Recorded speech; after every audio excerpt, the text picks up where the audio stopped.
మా ప్రాంతీయ మిత్రులారా, మీ ಎಲ್ಲರಿಗೂ దేవుని గుర్చిన గొప్ప శుభ సందేశాన్ని తీసుకుని వచ్చి ఉన్నాం. దేవుని మాటలను వినండి. దేవుని మాటలను వినువారు వారి జీవితంలో గొప్ప ఆదరణను పొందుకుంటారు.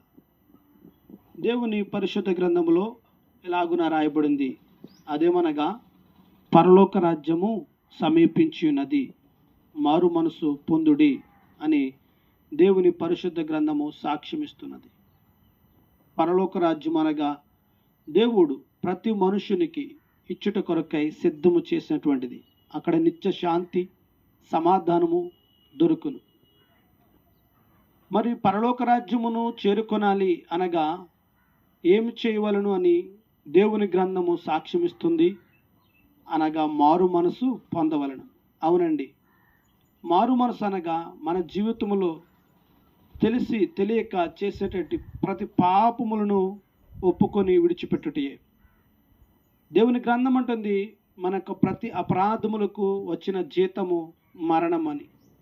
ఇటువంటి పాపముల నుండి, పాపం వల్ల వచ్చిన శిక్షా విధి మరణము నుండి మనము విడుదల పొందుకోలేక నిత్య నాశనం వైపు వెళ్ళిపోతున్నప్పుడు దేవుడు మనల్ని ప్రేమించి ఆయన కుమారుడిని లోకానికి పంపించాడు. ఆయన పేరు యేసుక్రీస్తు.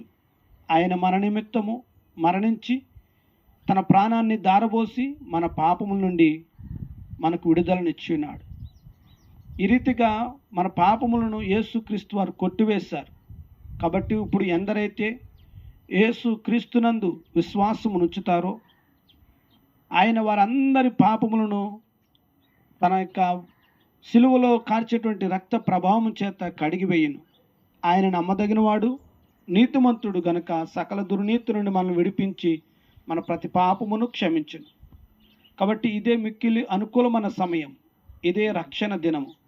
పరలోక రాజ్యాన్ని చేరుకొనాలంటే ఆయన తెలియజేస్తున్నాడు, మారు మనసు పొంది ప్రభు అయిన యేసుక్రీస్తునందు విశ్వాసం ఉంచాలి. అప్పుడు మనం నిత్య జీవాన్ని స్వతంత్రించుకుంటాం. నిత్యము పరలోకములో ఉంటాం. శాంతి సమాధానము పరమందు దేవుని చేత మనం అనుభవిస్తాం. కాబట్టి ఇటువంటి రీతిలో ఎందరైతే సిద్ధపడి వారి హృదయములను యేసుక్రీస్తుకి ఇచ్చారో వారిని పరలోక రాజ్యమును తీసుకుని వెళ్ళట కొరకు యేసుక్రీస్తు వారు రానయ్యున్నారు. కాబట్టి ఇదే మిక్కిలి అనుకూలమైన సమయం, ఇదే రక్షణ దినము. మన జీవం ఏపాటిది? ఇది ఆవిరి వంటిది, గడ్డి పువ్వు లాంటిది. రేపటి దినమును ఆలోచిద్దాం అనుకుని కాలమును సమయాన్ని దుర్వినియోగం చేసుకోకండి. యేసు మిమ్మల్ని ప్రేమిస్తున్నాడు. మీ కొరకు ఆయన